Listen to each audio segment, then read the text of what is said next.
Have you ever noticed what a baby does when you smile at him or her?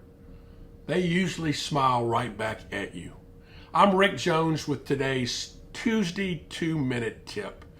You know, it takes a lot more muscles to form a frown than it does to actually smile. I like to smile at people. Why is that? It seems to make them feel better. It seems to make them smile back. I smile at people standing in lines. Can you believe I actually can't wait to get back into a line with other human beings?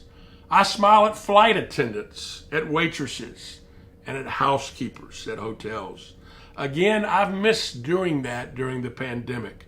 Smiles disarm people. It makes you more accessible.